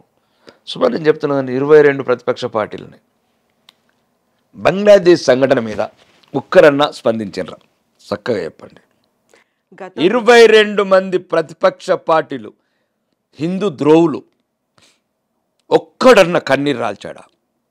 ఒక్కడన్నా ఖండించాడా? మా జాతి గానోడు, మా దేశం గానోడు రాహుల్ ఖాన్ ప్రధానమంత్రి కావాలని కలలు కంటుండు. నిండు పార్లమెంట్లో హిందూ జాతిని అవమానించినోడు, ప్రపంచ దేశాలలో దేశాన్ని అపహాస్యం చేస్తున్నాడు. ఒక్క మాట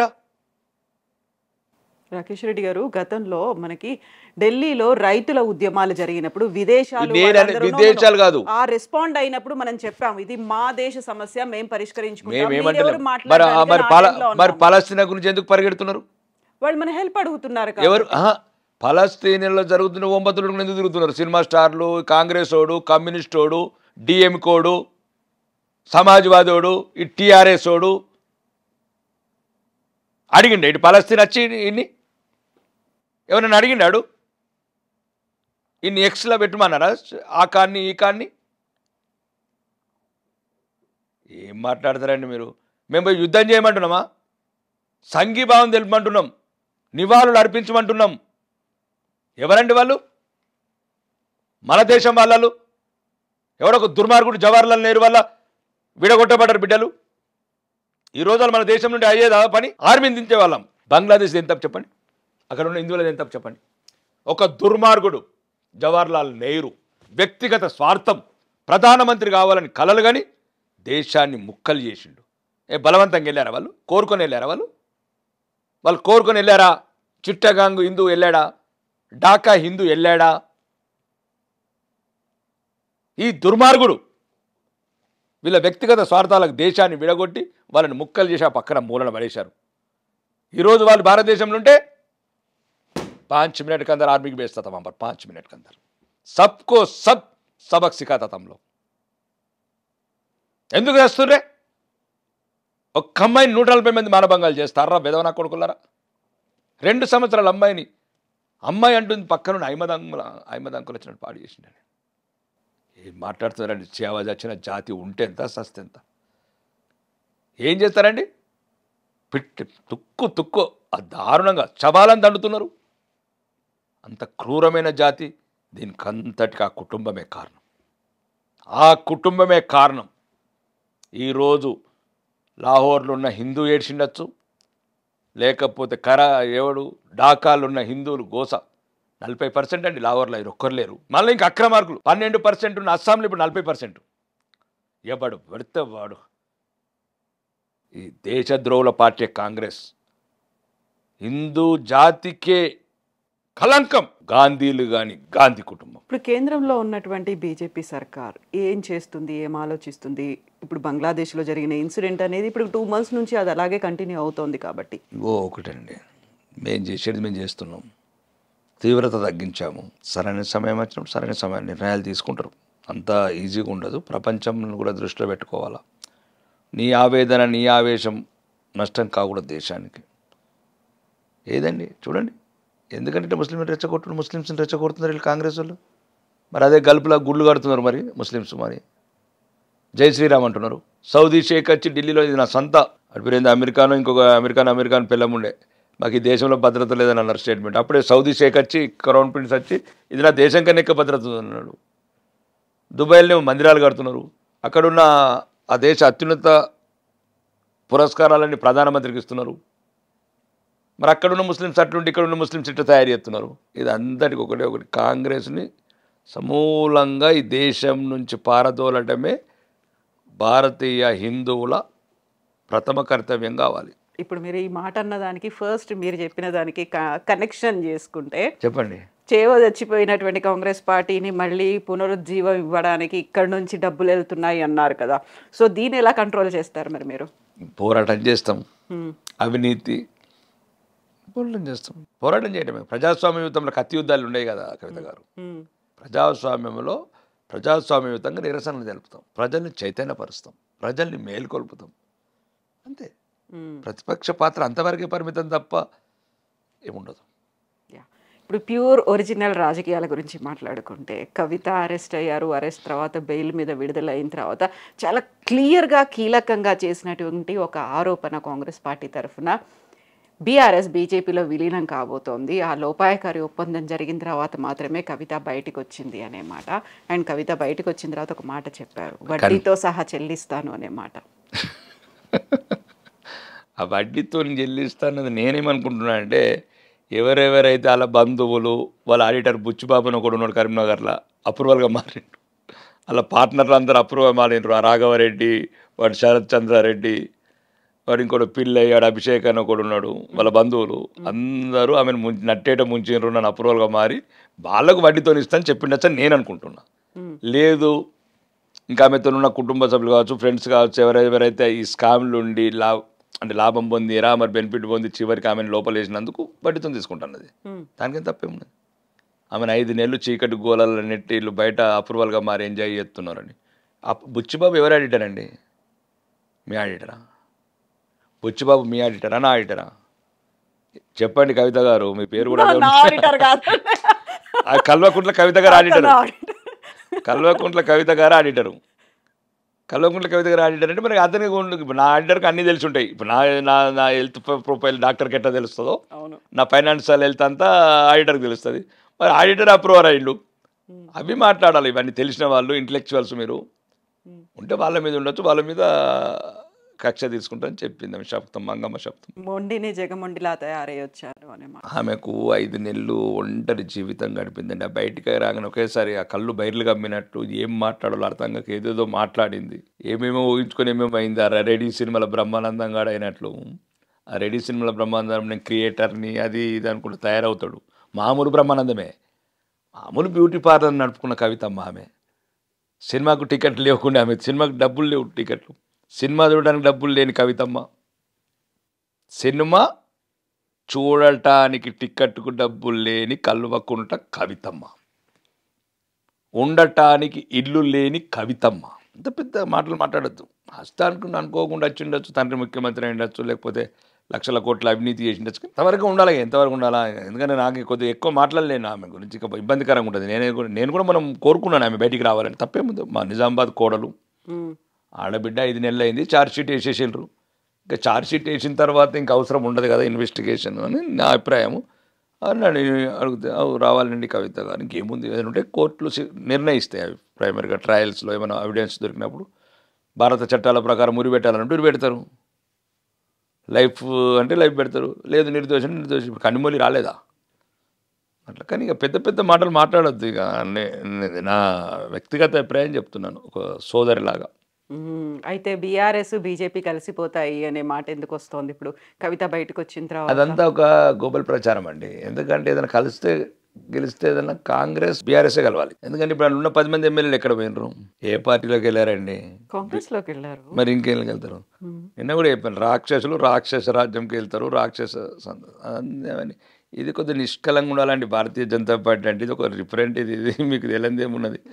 ఇదొక అంటే దేవత లాంటి, దేవత అంశాలు లాంటి వ్యక్తులు పెట్టిన పార్టీ ఇది మాది. అందరూ అలాంటి వాళ్ళే ఉన్నారనుకుంటున్నారా మీరు? అందరు ఉండరు. అందరు ఉంటే ఎట్లా ఉంటుంది? ప్రపంచంలో ఎప్పుడు కూడా దేవతలలో కూడా మంచి దేవతలు ఉన్నారు, కొంచెం చెడ్డ దేవతలు ఉంటారు, రకరకాల దేవతలు ఉంటారు. మొత్తానికి ఉన్నంతలో ఈరోజు భారతదేశంలో ఈ దేశం గురించి, ఈ ధర్మం గురించి, న్యాయం గురించి ఉన్నది ఏకైక పార్టీ భారతీయ జనతా పార్టీ. 3 సార్లు ముఖ్యమంత్రి ఉండి 3 సార్లు ప్రధానమంత్రి టర్మ్లో ఉన్న నరేంద్ర మోడీ గారి ఒక చిన్న అవినీతి మచ్చలేని నాయకుడు. ఈరోజు కాంగ్రెస్ ప్రభుత్వం అంటే 60 ఏళ్లలో ఏ అయితే అభివృద్ధి చేసిందో దానికన్నా 10 అంతలు అభివృద్ధి చేస్తున్నాం. ఉదాహరణ కావాలంటే 60 ఏళ్లలో ఓన్లీ వాళ్ళు 450 బిలియన్లే విదేశీ ఎగుమతులు చేశారు. మేము 700 వితిన్ 10 years 750 బిలియన్స్కి తీసుకెళ్ళినాం. రెండోది సుమారు ఒక 600-700 ఉన్న రైల్వే విద్యుత్ 6565 కిలోమీటర్లు చేశాం. రెండోది 270 రూపాయలు ఉన్న ఒక జీబీని 2014లో ఈరోజు 10 రూపాయలకు జీబీ తీసుకొచ్చాం. ఒక కమ్యూనికేషన్ 74 ఎయిర్పోర్ట్లు ఉన్నాయి, 148 ఎయిర్పోర్ట్లు కట్టి హవాయి చెప్పులున్న వాళ్ళని హవాయి జహాజులు ఎక్కించాం. 92,000 కిలోమీటర్లున్న జాతీయ రహదారులని 1,45,000 కిలోమీటర్లకు తీసుకెళ్ళాం. మధ్యతరగతి వాడికి వందే భారత్ ట్రైన్లు, 8 లైన్ల రోడ్ల మీద ఫ్లైట్లు దించుతున్నాం, యుద్ధ విమానాలని. 20 లక్షల కోట్లు ముద్రా లోన్స్ ఇచ్చాము. 8 కోట్ల మంది నిరుద్యోగులకు ఉపయోగపడ్డది. 3,50,000 కోట్లు కరోనా టైంలో స్మాల్ స్కేల్ ఇండస్ట్రీస్కి ఇచ్చాము. 83 కోట్ల మందికి ఉచిత బియ్యం ఇచ్చాము. 140 కోట్ల మందికి కరోనా వ్యాక్సిన్ ఇచ్చాము. 13 కోట్ల మందికి శౌచాలయాలు కట్టించాం ఆడబిడ్డలకు. 9 కోట్ల మందికి ఉజ్వల గ్యాస్ కనెక్షన్ ఇచ్చాం. 4 కోట్ల మందికి ప్రధానమంత్రి ఆవాస్ యోజన కింద పేదవాళ్ళకి ఇల్లు కట్టించాం. 53 కోట్ల జన్ధన్ ఖాతాలు పెట్టాం. 60 ఏళ్లలో పేదవాడి ఖాతా లేని దేశం ఇది. సో ఇప్పుడు బీఆర్ఎస్ అవసరం లేదా అసలు బీజేపీకి? ఇంకా ఇన్ని చేశారు. బీజేపీకి ఒకటి ధర్మం, ధర్మం ఒక్కటే బీజేపీ లక్ష్యం, దేశ భద్రతనే బీజేపీ లక్ష్యం. రెడ్డి సాబ్ ఇప్పుడు పుష్ప సినిమా చూసిండ్రు, పుష్ప 2 వస్తుంది, అందులో కీలకంగా ఉంది అంతా రెడ్ శాండర్స్. రెడ్డి సాబ్ చేసింది కూడా రెడ్ శాండర్స్ వ్యాపారమే కదా? చేస్తున్నాను కూడా. ఏంటి అందులో అదంతా ఇల్లీగల్ అయింది, లేకుంటే గతంలో కూడా పర్యావరణానికి హాని కలిగించేస్తున్నారు, అడవుల్ని నరికేస్తున్నారు అనేది మీకెందుకు ఓన్లీ రెడ్ శాండర్ వేసి వెళ్ళాలనిపించింది మీకు? That is different. ఒకటి ఏంటంటే మేము చేసేది ప్రభుత్వం, ఎవరైతే ప్రభుత్వ అధినేతలు అమ్ముతారు ముఖ్యమంత్రులు, అది కొంటాం. వాళ్ళు కూడా ప్రభుత్వం ఏంటంటే ఏదైతే స్మగ్లర్లు స్మగ్లింగ్ చేస్తూ ఉంటే పట్టుబడ్డది సీజింగ్ చేసి కాన్ఫిస్కేటెడ్ చేసి కోర్టు ద్వారా దాన్ని అప్పుడు గ్లోబల్ టెండర్స్ కాల్ఫర్ చేసి వేలం వేసి అమ్ముతారు. ఆ వేలంలో మేము కొంటాం. ఇప్పుడు ఎట్లయితే తుపాకులు, రివాల్వర్ లైసెన్స్డ్ షాప్ ఉంది, లైసెన్స్ వాళ్ళకి అమ్ముతారు. అట్లా మాకు లైసెన్స్ ఉంది కాబట్టి మాకు అమ్ముతారు. బిడ్డింగ్ చేస్తాం. జపానీసు, సింగపూరు, చైనా వాళ్ళు ఎట్లా బిడ్డింగ్ చేస్తారో మేము బిడ్డింగ్ చేస్తాం. ఎట్లయితే సేకరించుకొని వస్తారో రెడ్ శాండర్లను ఎట్లా కట్ చేసుకొని తీసుకొని వస్తారో అవన్నీ పుష్పాలు చూపించి అట్లనే అవుతుంది అనుకుంటున్నారు. మీ ఎక్స్పీరియన్స్ ఏంటి? దానివల్ల మన పవన్ కళ్యాణ్ గారు అన్నట్లు అడవికి బాగా నష్టం జరిగింది ఆ మూవీ వల్ల. పెరిగితే అల్లు అర్జున్ ఆస్తి పెరిగిండొచ్చు, కానీ ఆ మూవీ వల్ల మాత్రం బాగా నష్టం జరిగింది అడవికి. ఉన్నది చూపించిండ్రు అనుకుంటున్నారు. 99% అబద్ధమే దాంట్లో. సుమారు 10 లక్షలు కూడా ఉండదు. మీరు వెళ్ళండి మార్కెట్, మీరు కూడా కొనుక్కోవచ్చు. అది ఆల్రెడీ రైతులు పండిస్తారు అక్కడ, రొటీన్ అక్కడ. దాన్ని ఏదో బూమింగ్ చేసి బుమ్రాంగ్ చేసి చూపించాడు. మీరు ఇప్పుడు కూడా అందరు ఛానల్, మన ఎవరో వంశీ ఏం ఛానల్ అది, ఏదో ఛానల్ మహాన్యూస్ ఏదో చూశాను నేను షాక్ తిన్నాను ఆయన మాట్లాడుతుంటే. 2 కోట్లు ఇక్కడ పోతుంది, 4 కోట్లు, 10 లక్షలు కూడా కొనేవాళ్ళు లేడు ఇప్పుడు. ఈ రకమైన బుమ్రాంగ్ వల్ల యువత ఏదైతే పెడదోవన పడుతుంది, ముందే నిరుద్యోగం, మళ్ళా ఇక్కడ కొద్దిగా సరైన మధ్యతరగతి కొన్ని రకరకాల గ్రామాలలో సరిగ్గా ఉపాధి ఉండదు. వాళ్ళందరికీ ఇది ఒక రెచ్చగొట్టినట్లయింది, లేని ఆలోచన క్రియేట్ చేసినట్లయింది. దానివల్ల ఏమొస్తుంది, అడవికి నష్టమే. ఏం లేదు, డిపార్ట్మెంట్ బాగా స్ట్రాంగ్ ఉంటుంది, విజిలెన్స్ జరిగే ఎన్ని ఉన్నాయి. ఇప్పుడు దొంగసారా లేదా, గంజాయి అమ్ముతలేరా, అంటే డిపార్ట్మెంట్ లేవా ఉన్నాయి కదా. విజిలెన్స్ ఉంది, టాస్క్ ఫోర్స్ ఉంది, అయినా కొన్ని జరుగుతాయి ఈ వ్యవస్థలో. అది కూడా అక్కడక్కడ జరుగుతూ ఉంటుంది. మ్యాక్సిమం డిపార్ట్మెంట్ కంట్రోల్ చేసినారు దాన్ని. ఏదో సింపుల్ అక్కడ ఏంటంటే అది ఒక చైనా జపాన్లో దాని మీద వాడు ఇష్టం పెంచుకున్నాడు. దే ఫీల్ గుడ్ లక్ అన్నప్పుడు ఆటోమేటిక్గా కొద్దిగా మార్కెటింగ్ ఉంటుంది. అది మామూలు అదొక కర్రలాగా అదొక కర్ర, మామూలు కర్ర, ఎర్రచందనం. ఎందుకని రెడ్డి సాబ్ దాని మీద మనసు పడ్డది? మనసు ఏం లేదు నాకప్పుడు. ఆ సమయంలో నాకు దాని గురించి నా ఫ్రెండ్స్ దుబాయ్లో పరిచయం అయ్యారు, జపానీసు. వాళ్ళు చెప్పారు అప్పటికే గవర్నమెంట్ యాక్షన్, నేను పుట్టకముందే యాక్షన్ పెడుతుంది గవర్నమెంట్, 70 నుంచే పెడుతుంది, 1970 నుంచే గవర్నమెంట్ యాక్షన్ పెడుతుంది. జపాన్ వాళ్ళు కొనేవాళ్ళు, జపాన్ వాళ్ళతో పరిచయం అయితే ఇట్లా మీ దగ్గర ఉంటుందంటే, అసలు నాకు కూడా తెలియదు, నా ప్రాంతం వచ్చి తెలంగాణ కాబట్టి దాన్ని ట్రై చేస్తే ఏంటంటే ఇండియన్స్ ఎవరు లేరు. అప్పుడు గౌరవనీయ ముఖ్యమంత్రి చంద్రబాబు నాయుడు గారు ఉండేవాళ్ళు. వాళ్ళని వెళ్ళి అప్రోచ్ కావడం జరిగింది. దానికి సంబంధించిన లైసెన్స్లు అన్నీ తీసుకున్నాను. చాలా ఇబ్బందులు అయినాయి దానికి, ఎందుకంటే లైసెన్స్లో నాకు కొత్తగా చిన్న వయసు. చంద్రబాబు నాయుడు గారు ఇచ్చారు ముందు 100 టన్నులు, తర్వాత వైఎస్ రాజశేఖర రెడ్డి గారు ఇచ్చారు బిడ్డింగ్, తర్వాత అందరు ముఖ్యమంత్రి, జనరల్గా ముఖ్యమంత్రి చూస్తారు ఆ ఫైల్స్ అన్నీ. అది కొద్దిగా సెన్సిటివ్ ఐటమ్, రిస్ట్రిక్టెడ్, దాని పెద్ద కమిటీ ఉంటుంది, 6 సెక్రటరీలు ఉంటారు, ఐఏఎస్ ఆఫీసర్స్. దాన్ని మొత్తం ఆంధ్రప్రదేశ్ ఫారెస్ట్ డెవలప్మెంట్ కార్పొరేషనే ఎక్స్పోర్ట్ చేస్తుంది. ఎక్కడ మా ఇన్వాల్వ్మెంట్ ఉండదు, ఎక్కడ 1% కూడా ఇన్వాల్వ్మెంట్ ఉండదు మాది. A to Z 100% government control. Even export చేసే వరకు కూడా మాకు 1% ఇన్వాల్వ్మెంట్ ఉంటుంది మాది. ఎక్స్పోర్ట్ అయినాక ఒక షిప్పింగ్ బిల్ మా చేతులకి ఇస్తారు అంతే, అది మేము ఫారిన్ బయర్స్కి ఇచ్చేస్తాం అంతే. సో లీగల్ అంతా ఎవ్రీథింగ్. అంటే గవర్నమెంట్ చేసేది లీగల్ అయితే మేము లీగలే, మరి చంద్రబాబు నాయుడు ఇల్లీగల్ అయితే మేము ఇల్లీగల్. సినిమా మాత్రం చాలా సమాజానికి హాని చేసింది. అంటే హాని చేసిందంటే ఉన్నది చూపించలేదా? ఉన్నది చూస్తే ఏం కాదు. ఉన్నది ఇప్పుడు దాంట్లో 1 కోటి రూపాయలు చూపించాడు, 5 లక్షలు కూడా కొంటలేడు వాడు. 5 లక్షలు కొంటే వాడు ఓటు దాంట్లోకి, ఇంత కష్టపడి 5 లక్షల గురించి ఎందుకు పోవాలనుకుంటాడు. దానివల్ల అల్లు అర్జున్ ఆస్తులు పెరిగినాయి, ఆడేవాడు డైరెక్టర్ సుకుమార్ ఆస్తులు పెరిగినాయి తప్ప. దానికి కావాలంటే నిజ నిర్ధారణ కమిటీ ఇప్పుడు పోవచ్చు అక్కడ మొత్తం 4 జిల్లాలలో కొన్ని వందలాది వేలాది టన్నులు పడి ఉన్నది, అక్కడ కొనుక్కునేవాడు లేక. సో పుష్ప 1 చూసిండ్రు, 2 కూడా చూస్తారు అయితే? 3 కూడా వస్తుంది, ఏముంటుంది చూస్తారండి. ఇప్పుడు అవుతారా పిక్చర్లు చూడటం ఏముంటుంది, 99% పిక్చర్లు చూడను. జనరల్గా చూశాను అసలు ఏం తీశారు. ఒకటి ఏంటంటే అక్కడ సరైన ఉపాధి అవకాశాలు కూడా లేవు ఆ ప్రాంతంలో, పేదరికం ఎక్కువ ఉంది. పేదవాడికి ఏం కనబడుతుంది అంటే కళ్ళ ముందు ఏదో ఒక చెట్టును కొడితే 10,000 వస్తాయి కదని వాడు ఆశపడతాడు. వాడికి సరైన ఉపాధి ఉంటే ఆ చెట్టును కొట్టాడు, ఆ చెట్టు విలువ తెలుసుకుంటాడు. అది ప్రభుత్వాల వైఫల్యం కూడా అదంట. కొద్దిగా చెట్లు అడవి నరకటానికి ప్రజలు తయారవుతున్నారంటే మనం సరైన ఉపాధి అవకాశాలు చూపించలేదు, సరైన అడవి గురించి వాళ్ళకి అవగాహన పెంచలేదు అంతే.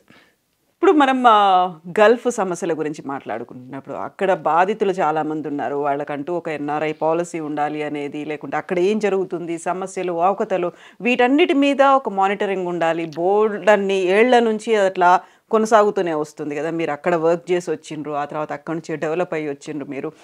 ఇప్పుడు నిజంగా మనం ఎన్ఆర్ఐ పాలసీ మన రాష్ట్రం కేంద్ర ప్రభుత్వం పెట్టి అక్కడ ఉన్నటువంటి మన వాళ్ళ కష్టాలు బాధితులను తెలుసుకుంటుందా? అంటే ఇప్పుడు ఫస్ట్ మా దురదృష్టం మా ఉత్తర తెలంగాణ ముఖ్యమంత్రి లేకపోవడం. కన్నవాడికి తెలుసు సంతానం సంగతి, కన్న ప్రేమ, పెంచినోడికి తెలియదు. సవతి తండ్రికి తెలియదు. ఇప్పుడు రేవంత్ రెడ్డి అనేవాడు మా సవతి తండ్రి ఉత్తర తెలంగాణకు. రేవంత్ రెడ్డి కావచ్చు, దక్షిణ తెలంగాణ మంత్రులు కావచ్చు, మా ఉత్తర తెలంగాణ మీద పగబట్టిన నాయకులలో ఆ సమస్య మొత్తానికి వాళ్ళకి తెలియదు. నేను తెలంగాణ అసెంబ్లీలో మాట్లాడింది కూడా అదే. సుమారు 2 తరాలుగా నరకం అనుభవిస్తున్నాం మేము. సుమారు 15 లక్షల మంది ఇప్పటికీ తల్లికి దూరమై, పల్లెకు దూరమై, పిల్లలకు దూరమై, ఊరుకు దూరమై, దేశానికి దూరమై, ఎండటి ఎండల్లో 50-60 డిగ్రీల ఎండలలో చెమట కన్నీటి చుక్కలు కలిసిపోయి రక్తంని కార్చి శ్రమ చేస్తే వారికి భద్రత లేదు. సుమారు ఆ ఎండలకు దాలలేక వందలాది మంది శవాలు ఇంకా పెట్టెలలో హాస్పిటల్లో ఉన్నాయి. అక్కడ నిన్నగాక మొన్న మా పక్కన ఇప్పుడు నేనే ఒక 1 వీక్ లోపలే 3 తెప్పించాను. ఒక దుఃఖము, ఒక ఆవేదన. అప్పుడప్పుడు అనిపిస్తుంది దక్షిణ తెలంగాణ వాళ్ళు కూడా కొద్దిమంది చేస్తే బాగుంటుంది. ఆ దుఃఖం వాళ్ళకి అంటుంది, కానీ లేదు వాళ్ళకు. అట్లా కూడా చెప్పాను, దక్షిణ మీకు ఏ వలసలను ఉండొచ్చు, కానీ గల్పుకు వలసలు లేవండి. కానీ పట్టించుకున్న వాళ్ళు లేడు. ప్రతి ప్రభుత్వం వాళ్ళని వాడుకోవటమే. ఇప్పుడున్న మంత్రులు కూడా అక్కడి లేబర్ క్యాంపులల్లో వాళ్ళ అమాయకత్వాన్ని ఆసరా చేసుకొని కాంగ్రెస్ ప్రభుత్వం మేనిఫెస్టోలో పెట్టింది 500 కోట్లు. ఆ దుబాయి, బొంబాయి, సూరత్ అనుకుంటున్న మాజీ ముఖ్యమంత్రి ఆయనకు కనికరం రాలేదు, కానీ 7 లక్షల కోట్ల అప్పు మాత్రం చేశాడు. ఆ గల్పులున్న 15 లక్షల మంది కూడా అప్పు చేశారు వీళ్ళు. వాడికి ఎటువంటి సౌకర్యాలు లేకుండా, ఎటువంటి బెనిఫిట్స్ ఇవ్వకుండా. కాబట్టి ఒకటి, ముఖ్యమంత్రి మీద అయితే మొన్న చెప్పాను, నమ్మకం ఉంది చేస్తాడని. చేయకపోతే మాత్రం ఎన్నడో ఒకరోజు ఉత్తర తెలంగాణ అతన్ని ముఖ్యమంత్రి చేసుకుంటాం. గల్పు బిడ్డలకు కావాల్సిన గల్పు బోర్డు కావచ్చు, సౌదీ లాంటి చోట, దుబాయ్ లాంటి చోట తెలంగాణ భవన్లు నిర్మించుకుంటాం. అక్కడ వైద్యానికి నోచుకొని బిడ్డలకు వైద్యం అందిస్తాం. ఉత్తర తెలంగాణ ముఖ్యమంత్రిని చేసుకున్న తర్వాత మా సమస్యలు పరిష్కారం అవుతాయని మా ప్రగాఢ నమ్మకం. ఒకటి, ఎడారి బిడ్డల ఏడుపులు, వాళ్ళ కన్నీళ్ళు చూసేది ఒకటి మాలాంటి వాళ్ళమే. కాబట్టి మా ప్రాంతంలో ఉన్న ఎమ్మెల్యేలు కూడా మర్చిపోయారు వాళ్ళని. ప్రతి ఒక్కరు మోసం చేశారు వాళ్ళని. కులం అనొకడు, ప్రాంతం అనొకడు, పార్టీ అనొకడు. బొగ్గుబాయి, బొంబాయి, దుబాయ్ అన్న ఫామ్ హౌస్లో ఉన్న దొర కనికరం చూపలేదు. రాజకుటుంబము, రాజ్యాలైన రాజకుటుంబం పోయి దుబాయ్లో ఎంజాయ్ చేసి వచ్చిండ్రు, బుర్జు ఖలీఫాలు చూసి వచ్చిండ్రు తప్ప సోనాపూర్లో ఉన్న లేబర్ క్యాంప్ల బిడ్డల గురించి పట్టించుకోలేదు. కాబట్టి అక్కడ ఏం లేదండి, ఇట్స్ వెరీ సింపుల్. 1,80,000 కోట్ల విదేశీ మార్గద్రవ్యం పంపారు వాళ్ళు 10 ఏళ్లలో. మా గవర్నమెంట్కి సుమారు స్థానిక సంస్థల పన్నుల వల్ల 15,000 కోట్ల రూపాయలు వచ్చినాయి రాష్ట్ర ప్రభుత్వ ఆదాయం.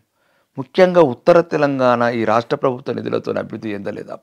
ఆ పల్లెల ఎడారి బిడ్డలు పంపించిన విదేశీ మార్గద్రవ్యం డెవలప్ అని ఈ సంకలు గుద్దుకున్న అన్ని పార్టీలు, అదే పార్టీ అయినా కావచ్చు, తెలుగుదేశం కావచ్చు, కాంగ్రెస్ కావచ్చు, టీఆర్ఎస్, వాళ్ళది కాదు, అదే ఎడారి బిడ్డల చెమట చుక్కలు అవి. కాబట్టి దయచేసి ఇప్పటికైనా ముఖ్యంగా అక్కడ తెలంగాణ భవన్ అనేది నిర్మించాలి. ఎట్లయితే అజ్మీర్లోనో అయ్యప్ప భవన్, అదేమంటారు, శబరిమల నిర్మించుకున్నట్లు వాళ్ళు ఈ ప్రాంత బిడ్డలు, ఈ రాష్ట్ర బిడ్డలు అన్నింటినీ కోల్పోయి అందరికి దూరమై ఎడారిలో ఏడుస్తున్న బిడ్డలు, వాళ్ళకి ఎంతో కొంత మన సౌకర్యాలు కల్పించాలి. కాబట్టి నేను ఆ రోజు తెలంగాణ నిండు అసెంబ్లీలో ఏమేమి అవసరమో చెప్పాను.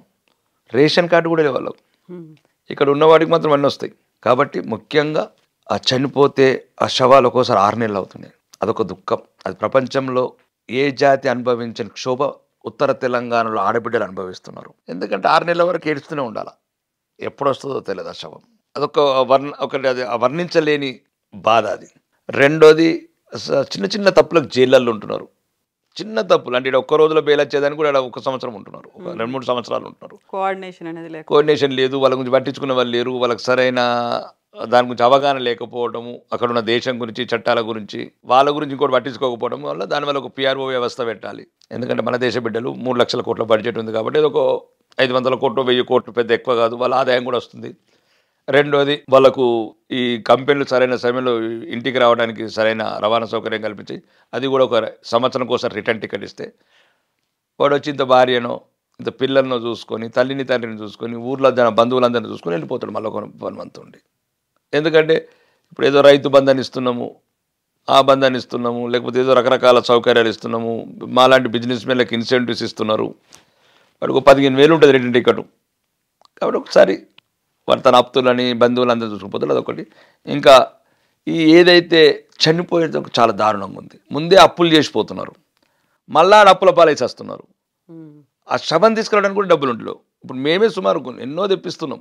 అక్కడ ఉన్న ఆర్గనైజేషన్స్ చాలామంది, ఇప్పుడు సౌదీలో ఇక్బాల్ అని ఉన్నాడు, ఇర్ఫాన్ అని ఉన్నాడు, దుబాయ్లో మహేందర్ రెడ్డి అన్నాడు, ఇక నంగి దేవేందర్ రెడ్డి, భీమారెడ్డి అని ఇట్లా అందరూ హెల్ప్ తీసుకుంటున్నాం మేము. చాలామంది అక్కడ ఒక్కొక్క, ఇప్పుడు మన బైరెన్లకి వెళ్ళి ఒక శవం తీసుకొచ్చినాం అంటే అక్కడ ఉన్న వాళ్ళని హెల్ప్ తీసుకుంటాం. కానీ అదే గవర్నమెంట్ అయితే మాకు ఈజీగా ఉంటుంది. రెండోది ఏంటంటే మేమేమంటున్నామంటే ప్రధాన డిమాండ్ ఏంటంటే ఏ రోజైతే శవం వస్తుందో శంషాబాద్ ఎయిర్పోర్ట్కు అక్కడనే 10 లక్షల చెక్కు, అదొక వాహనము ఏమంటారు, ఆ వైకుంఠ ఒక పూలతోని. ఎందుకంటే వాడు ఆ దేశం గురించి ఆర్మీని ఎట్లయితే దేశ సేవ చేసిండో వీడు ఆర్థిక సైనికుడు. ఈ దేశాన్ని బలోపేతం చేయడానికి ఎట్లయితే సైనికులకు మనం సైనిక లాంఛనాలతో దాన్ని సమరం చేస్తామో, ఏ రోజైతే ఎడారి బిడ్డ శవమయ్య పెట్టెలో శంషాబాద్ ఎయిర్పోర్ట్కు రాగానే దౌర్భాగ్యులు, దురదృష్టవంతులు, ఏ ప్రేమకు నోచుకొని వాళ్ళు, ఎన్నో ఆశలతో ఎడారిలోకి వెళ్ళిన వాళ్ళు, ఆశలు బొమ్మై ఆశువులు వాసి అనాథ శవాల్లాగా వస్తున్న ఆ బిడ్డలకు, మా ఉత్తర తెలంగాణ బిడ్డలకు శంషాబాద్ ఎయిర్పోర్ట్లోనే ప్రభుత్వ లాంఛనాలతో అతని శవాన్ని తీసుకెళ్ళి స్వస్థలానికి దాన సంస్కారాలు జరిపించాలి. అదే రోజు అక్కడనే ఎయిర్పోర్ట్లోని ఆ కుటుంబానికి భవిష్యత్తు ఆ బిడ్డలకు ఆసరగా 10 లక్షల తక్షణ సాయం ఇవ్వాలి. మళ్ళీ ఆ చదువులో కానీ ఆ కుటుంబానికి కానీ భవిష్యత్తులో ప్రభుత్వ పథకాలన్నింటిలో ప్రాధాన్యత ఇవ్వాలి అనేది ఒక ప్రధాన డిమాండు. దాన్ని ఈ సెప్టెంబర్ 17 లోపల ముఖ్యమంత్రి గారు గౌరవిస్తారు, కరుణిస్తారు అని ఉత్తర తెలంగాణ ప్రజల తరపున కోరుకుంటున్నా. చూస్తాం. जब भी नहीं सुनेगा तो अपना अपना रहेगा. जब जवाब कैसा देना है उत्तर तेलंगाना वाला बराबर देगा उसका जवाब. कोडंगल वाला को करीमनगर निजामाबाद वाला कैसा देते वैसे ही देगा हम लोग. Yes, thank you so much. Thank you, Andy. Thank you.